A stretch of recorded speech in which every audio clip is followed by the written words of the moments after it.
Good morning, everybody. I'm delighted to welcome you to the launch of the results from the evaluation of ReThink Ireland's Education Fund. My name is John Canavan, and I'm the Director of the UNESCO Child and Family Research Centre here at NUI Galway. Over the last 3 years, a team of researchers from our centre has worked closely with Research Ireland and the awardees of the Education Fund to design and implement a fit-for-purpose, evidence-based evaluation framework. Today, we are launching the results of that work. Our experiences through the pandemic has reinforced the significance of robust, independent evidence to inform policy responses and to guide frontline practitioners in their day-to-day work. Through this study, we have been privileged to work with ReThink Ireland, its grantees, and the participants on the various education programmes to help build the evidence on alternative education, policy, and practice. Moreover, we think that this study demonstrates clearly the value of close agency-university research partnerships in developing cutting-edge methodologies to deliver the best evidence for policy development and change. This morning, I would like to acknowledge the leadership of Dr. Cormac Forkin on this study and the work of the core team, Dr. Tanya Kovacic, Dr. Leonor Rodriguez, and Professor Pat Dolan, among others, in bringing the evaluation study to fruition. Critically, I would like to thank our partners in ReThink Ireland, in particular, Martina Von Richter, Deirdre Mortel, and Jessica Curtis. So without further ado, I would like to introduce you to and welcome our facilitator this morning, Mr. Noel Dempsey. Noel was a Fianna Fáil TD between 1987 and 2011 and served as Minister in several departments, including the Department of Education and Science from 2002 to 2004. So I'm now going to hand over to Noel to begin proceedings.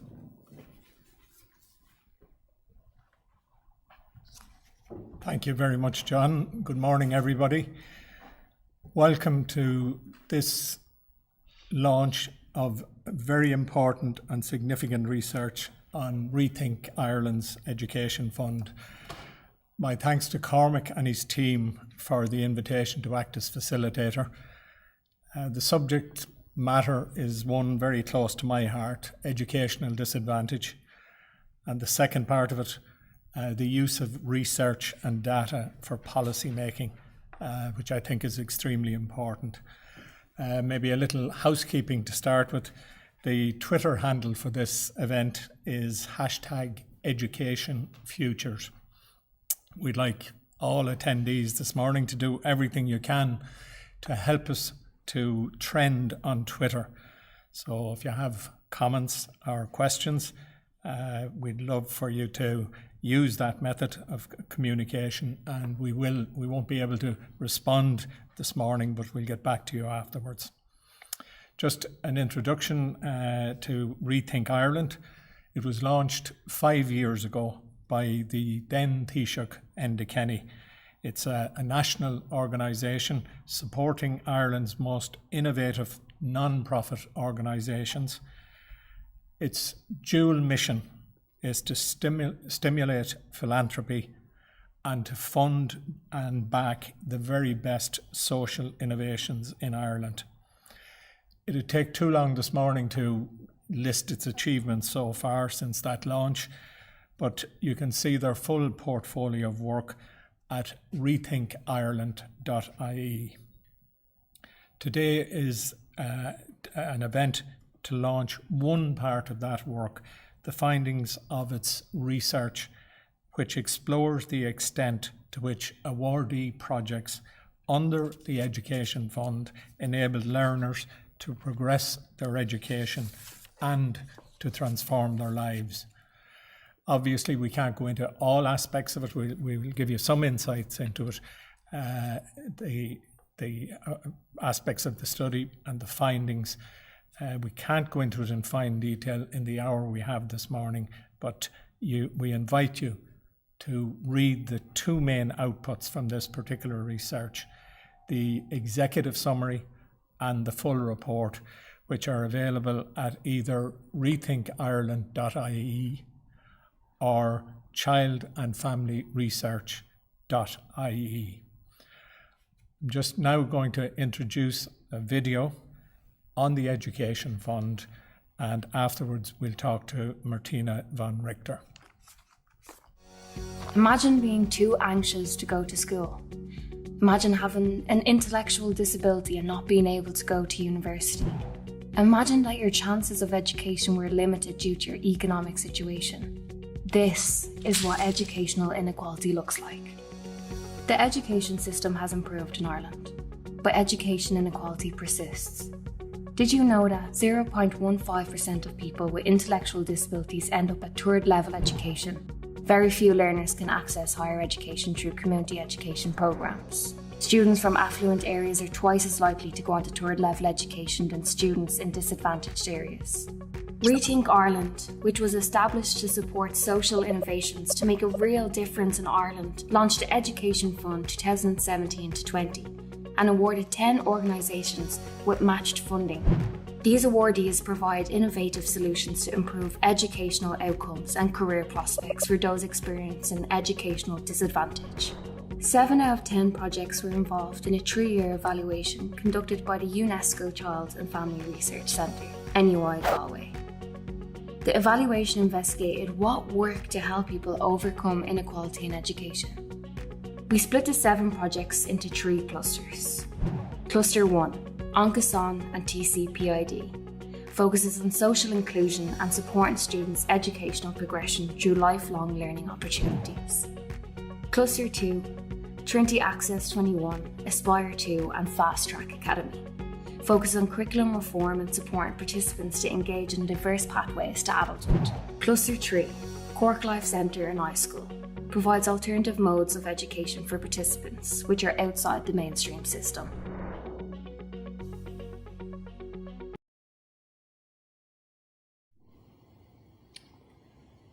Well, hopefully that's giving you some flavour of some of the work of the Education Fund. And I'd now like to welcome Martina Von Richter, who's Director of Impact at ReThink Ireland, who, along with Deirdre Martell, the CEO, and other colleagues, was instrumental in setting up the Education Fund. Martina, just, I suppose, a simple question to introduce ReThink Ireland. What makes it innovative? What makes it new? What makes it different? Delighted to be here with you today. I guess what makes it new is very simple. We're only 5 years old. We recently just celebrated that anniversary. What makes us different and innovative, I guess, is our vision. So as you said, our vision is to create a more inclusive, equal and sustainable Ireland. We do this by providing cash grants to social and green innovations, but maybe more importantly, we provide capacity building programs for all awardees to enable them to maximize their impact. So far, we have supported over 250 awardees, and we've reached the lives of over 400,000 people of all ages in Ireland. And why in particular did you set up the Education Fund? Well, I think we can all recognise that educational disadvantage is a massive problem in Ireland. And I think the recent lockdown scenarios have really amplified what that means for young people in particular. So in 2017, we came together as ReThink Ireland in partnership with the Department of Rural and Community Development to create this first education fund. We took a risk because we didn't really know what innovations would come forward and who would be successful. But I think based on the phenomenal results of this evaluation and the amazing work of our evaluators, we can safely say today that our investment paid off, and we have recently launched 3 other education funds based on that success. And what do you think that the awardee projects got from the experience that they've had? Well, we acutely named the capacity building program the game changer program. So I think there's a lot in that name. It's all about how to change the game in education. We provide supports in a few different areas. It ranges really from strategic planning, impact management to communication. And we provide those supports in different formats. So you would have workshops, you would have special consultancy support, but also exposure to potential donors and policymakers. Maybe most importantly of all, we created a community of practice to inspire and encourage those innovations to scale. And now that the Education Fund has come to an end, you have your research. What recommendations would you be making to the departments, the relevant departments, as a result of that research? I think that's a very important question, and maybe let's take a step back. Again, I think the pandemic has shown the huge need for a new generation of leaders in this country and in the world. That's across government, business, and civil society. Now, to enable Ireland to actually produce that kind of new leadership, we need a functioning education system for all, regardless what your socioeconomic background is, what your ability or particular disability is. Let's just maybe bring to mind such a youth leader, Greta Thunberg, who has a very particular leadership style, very successful. So I would say we have two particular recommendations for the government. First and foremost, recognizing and supporting alternative education in Ireland. And secondly, using the innovative projects and methods we have found based on the evaluation to influence mainstream education and the much needed reforms in the education system. So no doubt you will be in contact with the Department of Education in their policy formation in relation to alternative education. For sure, we much look forward collaborating with them on this. Thank you very much, Martina. Now to the actual results, and to do this I'm going to ask Dr. Cormac Forkin, Principal Investigator from NUI, to take us through that. Cormac. Thank you, Noel. Hello everybody. I've just been informed that we have over 100 people signed on at the moment for the webinar, so we're delighted to have you and you're very welcome. It's a pity that you can't be with us in Galway, but hopefully for our next event you'll be able to come here. I just want to thank Noel for taking the time to be with us today. It's great to have somebody of his calibre and experience to be here to help us launch this work. But before I start, as Principal Investigator, I want to publicly acknowledge my wonderful colleagues who have worked with me on this research over the last 3 years. Dr. Tanya Kovacic, the lead postdoctoral researcher, Professor Pat Dolan, Dr. Leona Rodriguez, Dr. Caroline Heary, Professor Jerry McRourke, Dr. Cleena Murray, Dr. Eamon Fiore, Barry Heffernan and Nuala Harlow, to Professor John Canavan that you've met already, our director here at the Research Centre, as well as the broader research and admin teams that make our life so much easier here in the Research Centre. Also to our advisory group of experts and from academia, from policy and practice, who advise us in the early stages of the study. Also want to thank ReThink Ireland for its support. It's been phenomenal to work with an organisation like ReThink, and the scale of the Game Changer programme, as talked about by Martina, and the commitment to this kind of full academic robust evaluation has never been seen on this scale in Ireland before, and that's something that we're delighted to be part of. So what I'm here to do is to talk to you, along with colleagues, about the key findings from the academic evaluation of the Education Fund, the background for which you saw a few moments ago in the earlier video. Now, as all good researchers in the social sciences, we always start our evaluation work from a sceptical perspective. In other words, that we don't believe it works until we see it. And that's the way we developed our work as we progressed over the last 3 years. And I know I speak on behalf of the team to say that we've been very much humbled by the way in which the projects, but also the participants, have allowed us into their lives to understand the nature of what it feels like for them to experience educational inequality and then equally to be supported by these projects. So we're very humbled and honoured to be part of that story. So in terms of the structure of presenting the results today, I will go first and tell you about the story of the findings leading to what we have termed our new model on educational progression and transformation. My colleague Leona Rodriguez will then present the results coming from a social return on investment study conducted on the Education Fund, and this is the first time that an SROI methodology has been used on this scale in this sector in Ireland, and again we're very excited about that. Then Dr. Tanya Kovacic will join us virtually to introduce our policy recommendations, which is basically our call for action to government. Then our colleague, Professor Pat Dolan, will join Noel to discuss the implications of these findings in light of the UN's Sustainable Development Goals and the ones that are of relevance for this particular study. Now, in addition to what we'll present now, our research is also focused on capturing the lived experience of learners across the fund, and it's something that we were advised from our expert advisory group from the very start to try and capture the real life experiences of participants. We used a method called photo voice, and photo voice is where learners can capture, literally as it says, pictures or other ideas, creative ideas, and then provide a commentary on what that means for them at that particular point in their lives. So we have created a website to house that online exhibition of material, and we'll be sharing that with you in due course.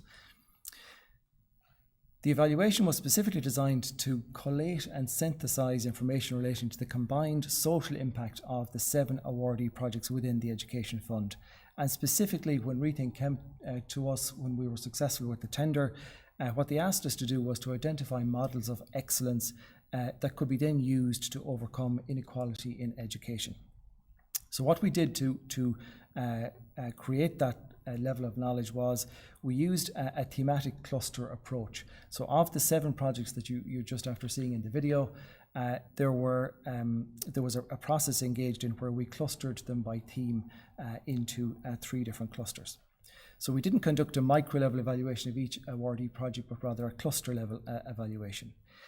So to contextualize things, we have a set of short videos from participants and the project leaders or staff in each of the clusters that we'll show you shortly. And then I'll present the results from each cluster as we kind of progress in that particular way. Now, just before we get to that, I think context is important, and our report has gone into great detail to provide the nature of what is the context for this work, and Martina has alluded to it, as has Noel from the start. So just bear with me for a few moments when I just set the context for this overall kind of work. So as we know, the United Nations 2030 Agenda for Sustainable Development was adopted in 2015, and it set out a 15-year plan to achieve 17 Sustainable Development Goals. Now, as we know, the education goal, SDG 4, aims to ensure inclusive and equitable quality education and promote lifelong opportunities for all, something that Professor Dolan will talk to shortly. Now, in pursuit of that goal, Ireland, to its credit, has introduced a whole host of strategies and policies to begin to deliver on that work.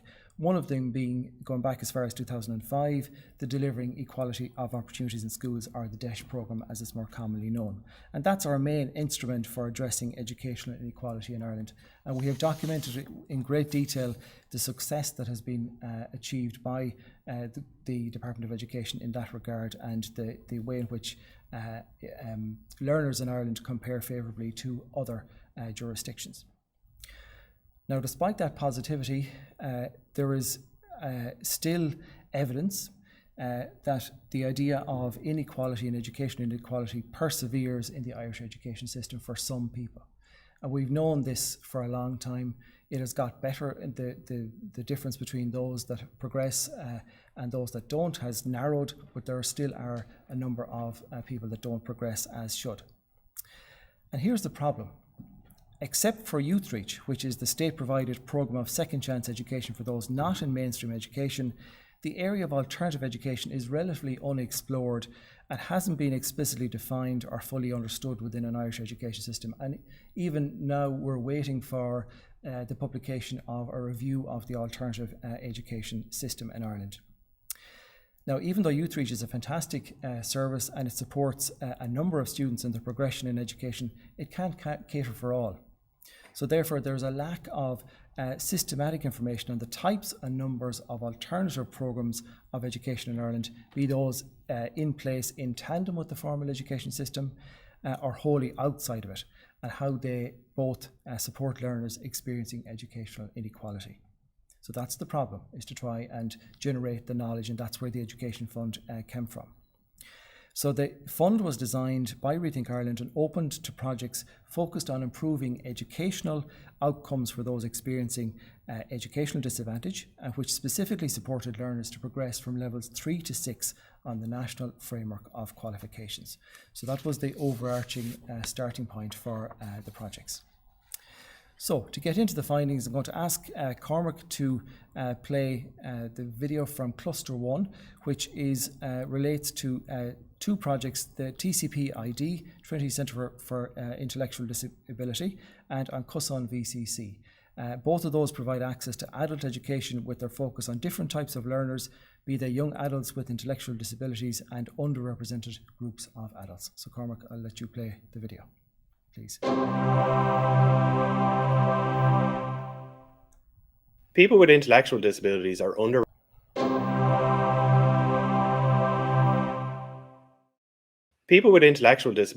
underrepresented within third level education in Ireland. More recently, in 2019, the National Ability Support System recorded just 95 people with an intellectual disability attending third level education. The Trinity Centre for People with Intellectual Disabilities aims to address this educational disadvantage experienced by people with intellectual disabilities by providing an opportunity to participate in a higher education programme. The Certificate in Arts, Science and Inclusive Applied Practice is a 2-year Level 5 programme accredited by Trinity College Dublin. This innovative educational and work readiness programme aims to enhance the capacity of our students to fully participate in society as independent adults.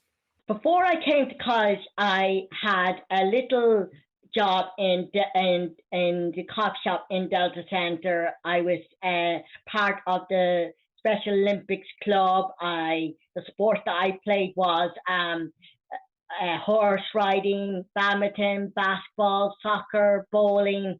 I loved learning about what college is really like, but I wanted to see what this course was really like, and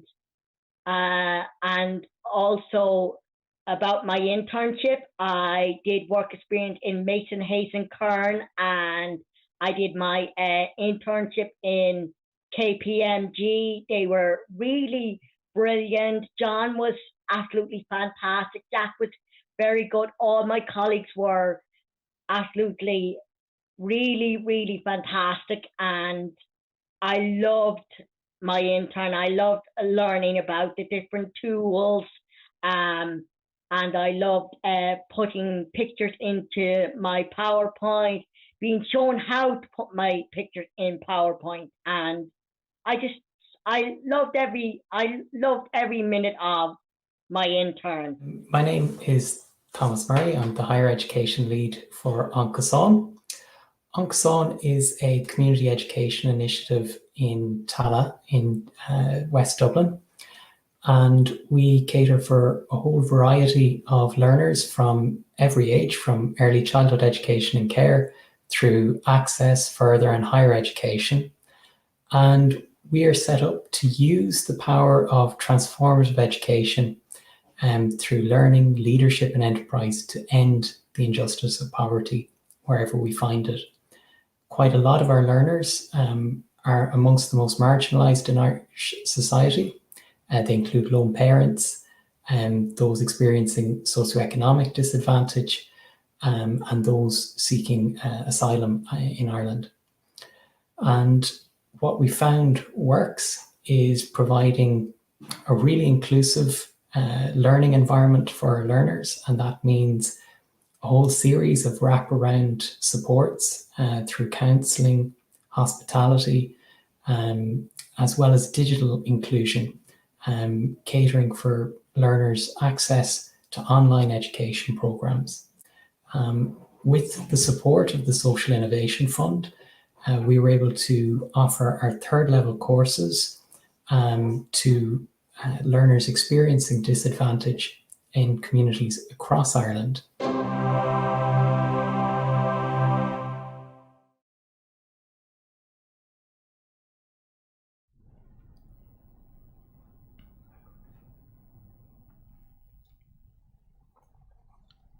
So thanks very much to those projects for putting together that set of videos for us. So just to look at the core findings briefly that are documented in much more detail in the overall evaluation report.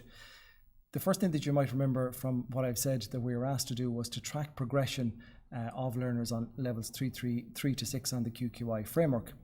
So what we found at an average when we looked at cluster 1 was that there was a 91% progression rate of learners. Now that in any book compares favourably to what would be achieved even in the mainstream system. The other thing that we have documented in terms of the findings was our investigation around trying to identify and name the actions that underpin successful progression for these learners. So when we asked the learners in detail about this, a number of core ideas emerged.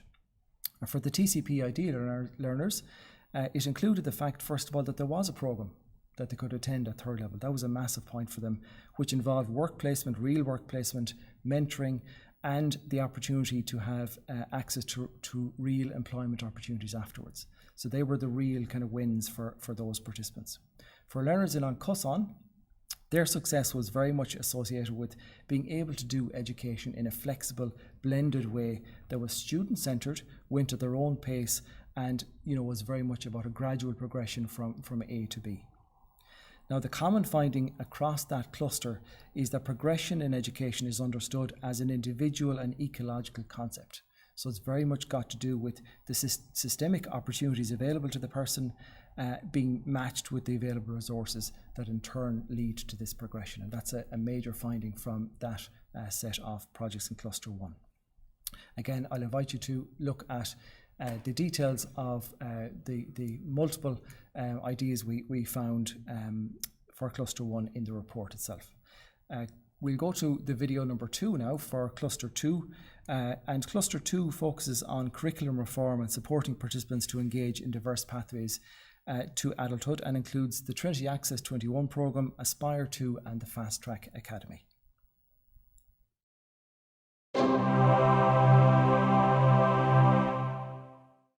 Aspire 2 supports students in 10 DEIS schools in Ireland to get the best leaving cert possible and increase their chances of progression to third level, further education and apprenticeships. We do this by providing a company mentoring programme, financial support for the 10 participating schools, a work experience programme, youth advisory panels and an alumni of past pupils. A programme like this is important right now because the number of students from DEIS schools progressing to third level education is much lower than the national average. If this doesn't change, thousands of Irish young people will remain in low paid, low skilled jobs. So programmes like Aspire 2 and other similar programmes need to continue. Aspire 2, I joined when I was in 5th year. I didn't know what was getting into. I was pretty nervous, but I think I've done the best choice ever. I'm absolutely enjoying it. I get to learn many things. I get to teach other things to other people, like study grind, study skills, motivation and well-being support as much as can. I am very happy and very grateful being part of the Aspire 2 programme because I am able to give back something to the people that are to join the programme as soon as they want to join it. Ireland is among the European countries with the highest level of intergenerational transmission of education disadvantage. You see areas such as Blanchardstown or other more kind of affluent areas in West Tallaght would have transgression rates for young people going on to higher education up to 70%. In West Tallaght, it's between 70 and 20%. In Citywise and Fast Track Academy, we set up with IT Tallaght in 2017 to promote our programme to support young people into further education, which is now having success of up to 70%. Our vision here is on improved communities through youth education, and we do this by developing the whole person. So it's not just about academic support, there's mentoring, there's supervised study opportunities, career opportunities, so people are aware that there are other opportunities out there that they don't see on a daily basis, and it's had a great success. When I was in third year, I signed up for extra classes in Citywise. So these are basically classes outside the school that would help you with subjects you really struggled with. So I didn't choose all the subjects, I chose a good few.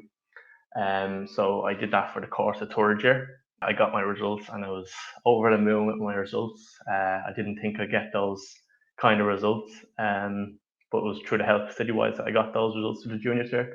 So I stuck with it for 4th, 5th and 6th year. And at that time, I didn't really think about what I wanted to do after. I was chopping and changing, didn't really make my mind up as of yet. So yeah, 4th and 5th year, they brought in guest speakers and there was a wide range, all kinds of different jobs. But there was one job that stood out to me, and it was a pilot for Aer Lingus. So after that talk, I stuck my head down and said, this is what I want to do. I won't get anything else. I won't be happy anywhere else. So I stuck with it. I did my after school classes in Citywise for 5th and 6th year. The subjects I struggled a lot with. I got my Leaving Cert results, and I actually got a college course for aviation technology. And I'm going into 2nd year of it now, and I really don't think I'd be where I am now without the help of Citywise through the years, and they're still helping me to this day, and I'm very thankful for all the help. Trinity Access was set up to address, huge inequalities in how people access higher education.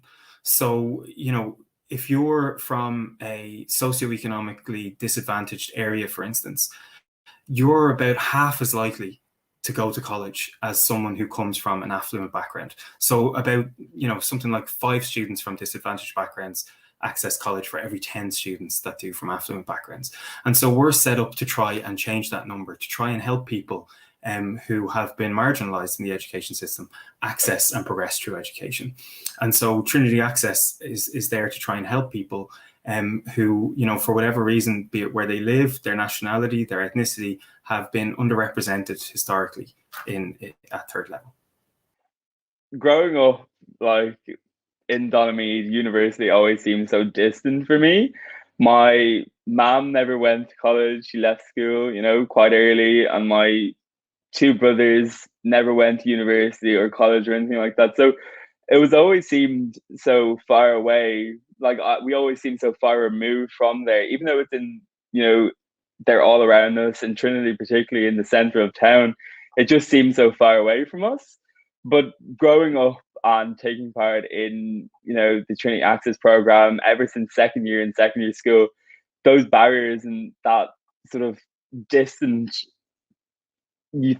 object away from us didn't feel so distant. University didn't feel so distant because of the barriers that were torn down. Starting in 2nd year, taking trips to Trinity, talking to students, engaging with societies, engaging with the academics there. It always, it sort of gave me the confidence to believe that I can actually go on to here. This is a possibility for me.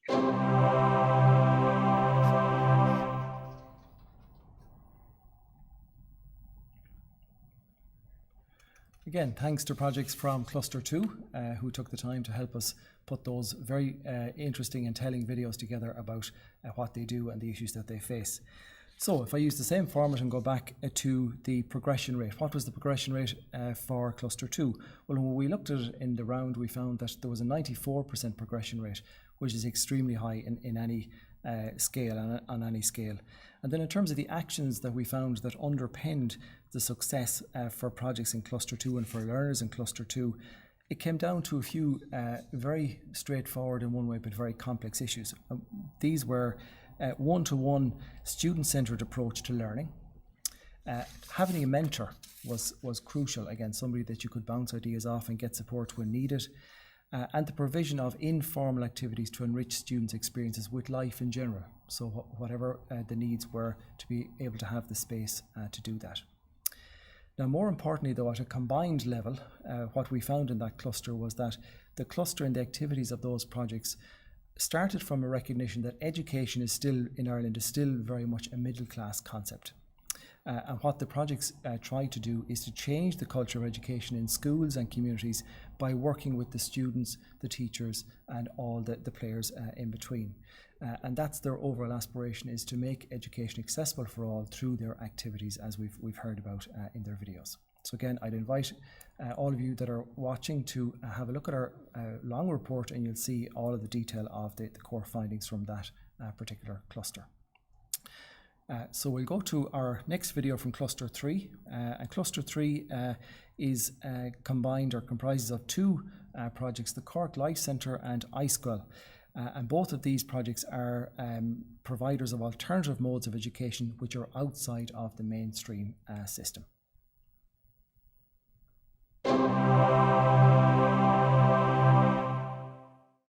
My name is Rachel Lucy, and I'm the Deputy Director of the Cork Life Centre. So we've had the pleasure for the last 21 years in Cork of supporting young people who cannot access their education in the mainstream to pursue and complete both junior and leaving cert. More importantly than that, we've had the opportunity to build a relationship with these young people and to provide them with opportunities to develop socially and personally, to learn about themselves and the world, and to achieve much more in lots of cases than state examinations. So why do we have to exist at all? So early school leaving is a well-documented phenomenon in some ways in the Irish context. Official reports would state that we're doing better and we're meeting benchmarks.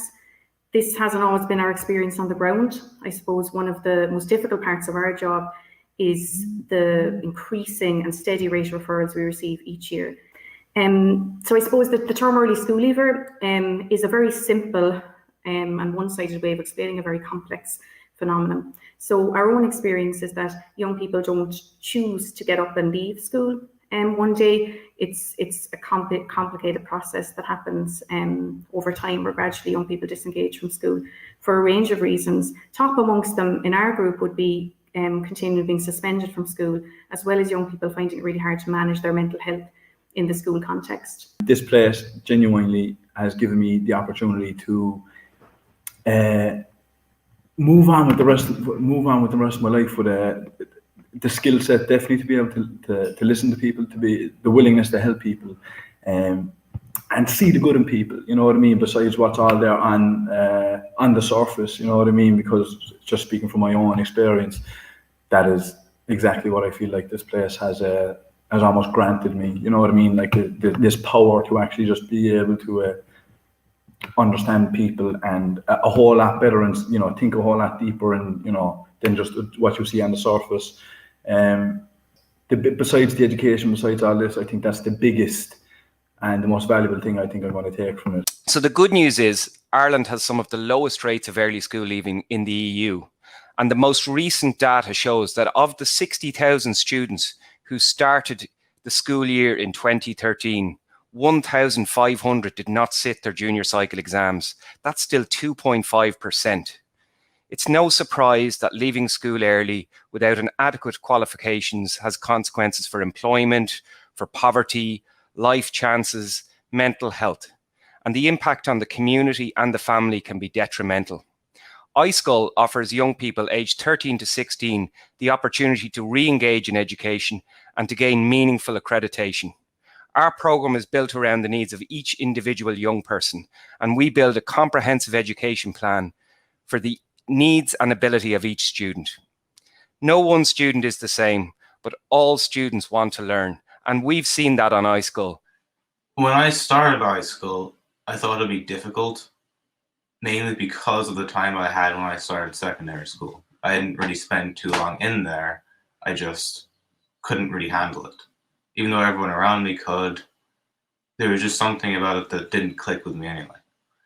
But when I started high school, even though I was worried about it, I was kind of quick to realize just how much, not necessarily easier it would be, but how much more it just fit what I actually wanted from school. It was me learning myself rather than me always being instructed by what to do from teachers. And if I did need a teacher and was stuck with anything, I always have my calls or I can message people anyway. I think that the reason I like iSchool is because it feels almost more like what a school should be, at least for me anyway.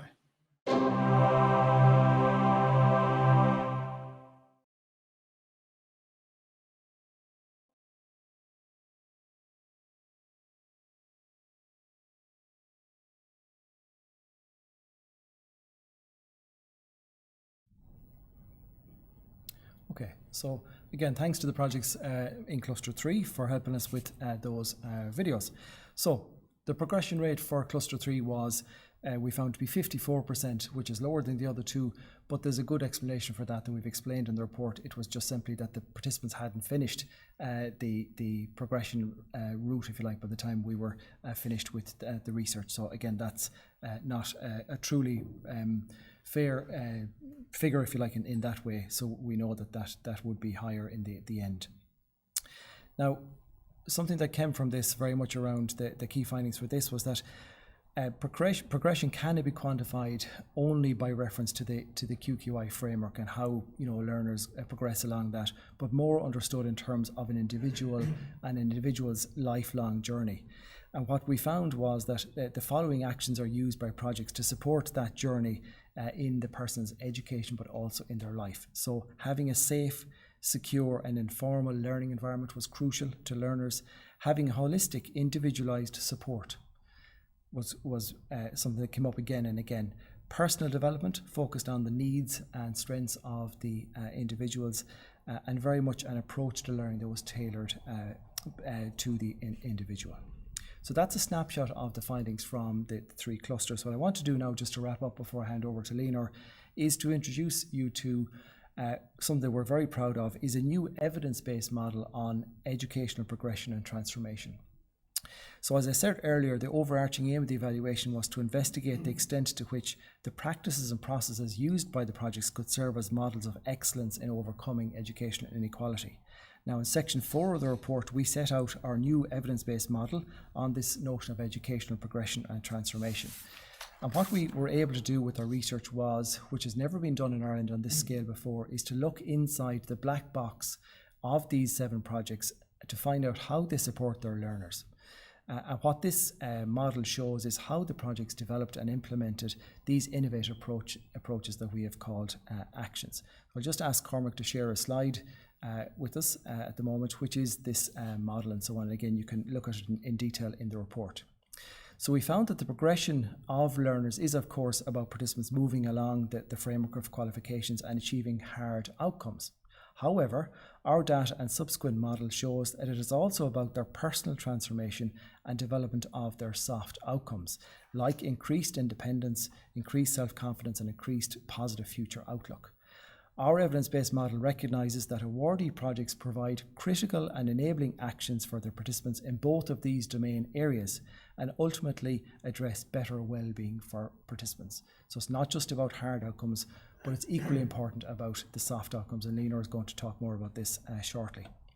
So the intersection of our model and these findings with the Department of Education's wellbeing policy statement and framework for practice creates a significant opportunity for our model of educational progression and transformation to further aid practitioners in the alternative education space, as well as to build capacity in the formal system on what works when trying to achieve a mutually reinforcing circle between student wellbeing and soft and hard outcomes.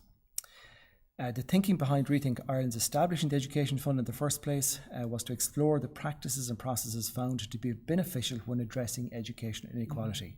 We now have a chance to build on the principles of social innovation used by ReThink Ireland to establish the fund and to develop an approach where the learning from this evaluation can begin to inform systems change.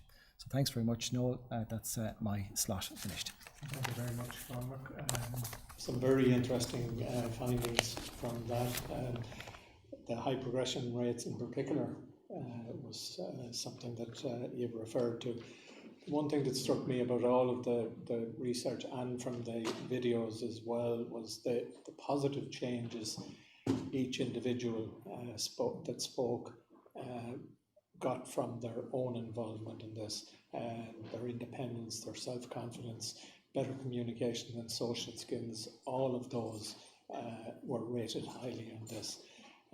We mentioned, and Cormac mentioned, the high social return, and we're now going to just talk a little bit more about that.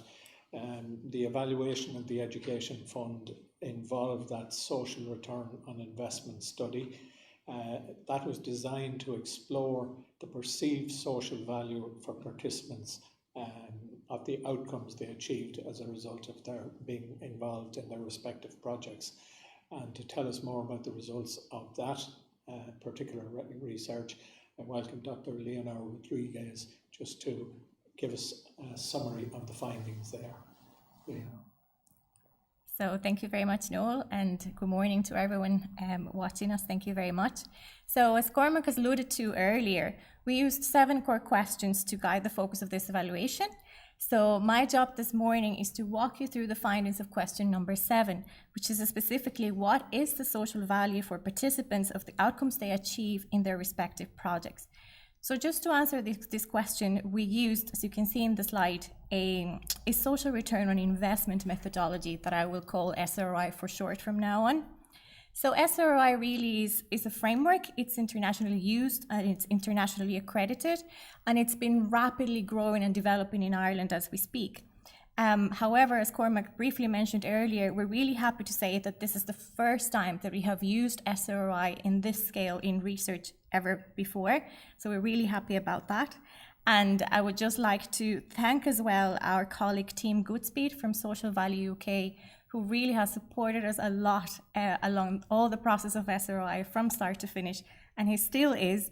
So thank you very much to him, and just to acknowledge his great work and his wonderful contribution to help us through understanding SRI and making sense of it. So SRI really is used to understand social value, and what it does, it translates this value into different, so to speak, languages, because it is able to use a variety of methodologies that will appeal to different audiences. So it uses a combination of qualitative and quantitative methodologies. So SRI really is a very thorough and detailed understanding of the stories of change of learners from a bottom-up approach. And what we mean by a bottom-up approach is that SRI will amplify the voice of stakeholders, of participants, of service users, and in our case, it was the young people that are actually in the projects every day, and they know exactly, they're experts in their own stories of change and their own experiences of what it is like to be part of these projects. So SRI gives the importance it deserves to their point of view, and it values the things that truly matter to them from their point of view. So the application of this methodology enabled us to do 2 things. So the first thing it did is to be able to identify the valued outcomes, what is important to these learners, to the service users. And the second thing it allowed us to use is to be able to formally value these outcomes by monetizing them. So this research study, as was mentioned by Cormac and Noel already, was set out to identify the practices that make this project models of excellence in education. And what the findings have shown is that, particularly relating to these most valued outcomes, is that these projects support young people. They increase their maturity, they increase their positive outlook, their future outlook, their self-esteem, their self-confidence, their social skills, their communication, and this really has an impact on their overall well-being. So what the findings really show is that projects build skills and competences as well as the more hard outcomes that are measured in the NFQ, but they will support and enrich the lives of these young people to strive, to succeed, just to be their best, just not only for now, but it's looking throughout their life course, that this impact is lasting over their life course, taken into consideration and catering as well for their very unique abilities, their needs and their talents.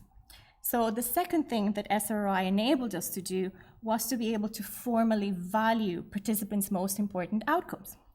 So the SRI method translates the story of change, the experiences of users, into a monetary value, which really represents value in a way that is widely understood by different audiences, for example, policymakers. So we are delighted as well to say that this is the first time that we developed an Irish monetary anchor. It didn't exist before. We created it for this project, and from now on, future studies can use it from here and build on that knowledge that was the Irish anchor. So just to speak about the actual monetary value we found, these projects generated just over 68 million euro, with a total cost of 7,790,285 euro for the 7 awardee projects over these 3 years. This represents a social value investment ratio on the scale of 1 to 9, meaning that for every euro that was spent in these awardee projects, they generated 9 euro in social value. So from this value, some 55% of this was directly created by the Education Fund. So we can see that 4,302,479 euro produced a return on investment, a ratio of 1 to 12. Again, this means that for every euro that ReThink Ireland invested in these projects, 12 euros of social value were generated. So that is quite significant. And also, no research on this scale in Ireland has been able to bring social value to the fore, like the Education Fund has. So that is pretty significant. So overall, the SRI approach provides us with a comprehensive understanding of the stories of change of stakeholders in the 7 projects. And it also shows how important the work they do is in the lives of these young people, particularly they're young people that experience adversity and barriers to education. So SRI helped us and contributed to identify that the investment in these projects is actually multiplied into benefits for young people, and it is translated into significant positive change and social value. We need to continue to invest in these projects to benefit more young people. Additionally, further research in this area is needed to understand how individual difference impact in generating social return. And most importantly, we also need to change practice and policy to ensure that the wonderful work of these projects benefits more and more young people in Ireland.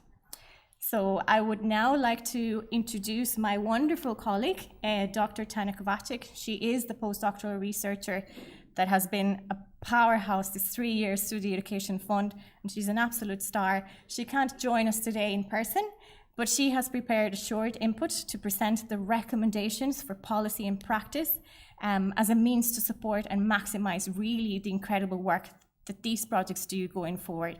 So welcome to Tanya.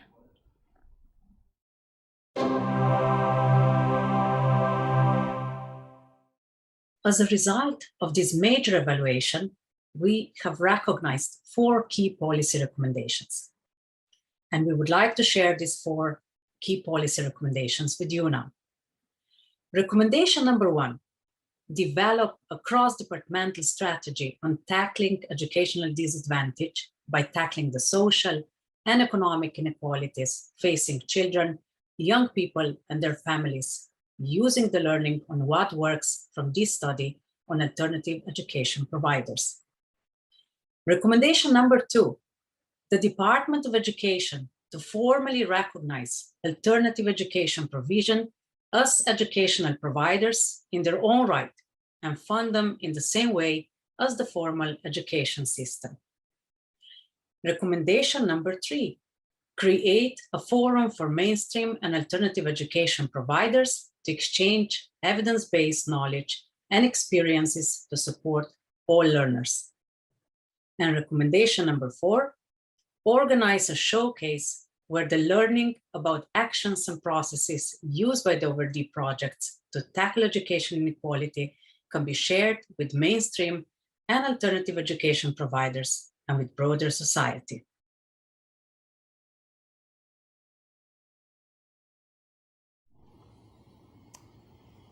Well, thanks to Cormac, to Leonor and Tanya for their inputs and insights.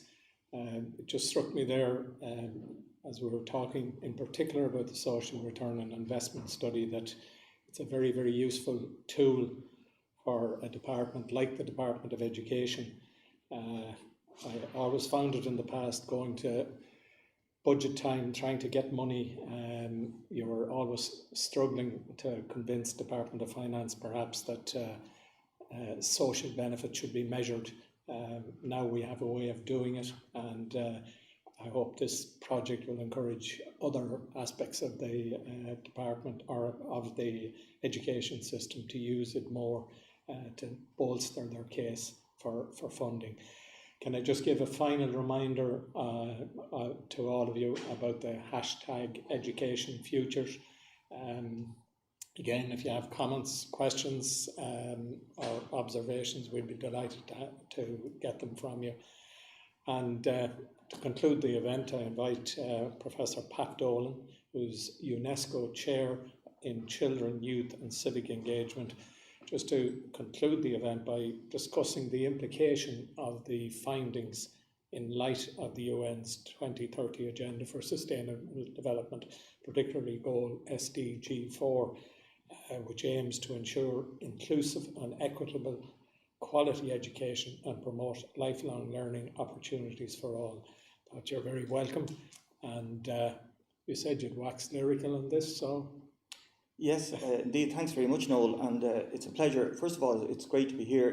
It feels a bit surreal that we're not here in person because we're hopefully coming out of COVID. If we were here, we'd be having this in a more enthusiastic, engaged way. Firstly, I mean, I quickly want to acknowledge the unsung heroes here, not least the people on the programs that we've worked with, who what they have shown to Cormac and myself and Leonor and Tanya is incredible drive, enthusiasm. The one thing that really strikes me about it, which does actually fit in really strongly with the SDGs, is that this sense of belonging, that everybody should have belonging in education. It's crucial that you feel that and that's what social inclusion really is. It's about having a sense of belonging. And the one thing across all the projects that really struck me over the last number of years has been that desire for belonging, that you're not marginalised because you're a different route to education. And I think Martina Von Richter and Deirdre and Jessica within ReThink Ireland, that was their underpinning desire for this project. If you look at the SDGs, what are the SDGs? The SDGs, the Sustainable Development Goals are really the blueprint, the map for civic society. And it's a bit ironic with the pandemic. Everybody now is an epidemiologist in the world. We never even knew what the word was before because we've had to deal with it.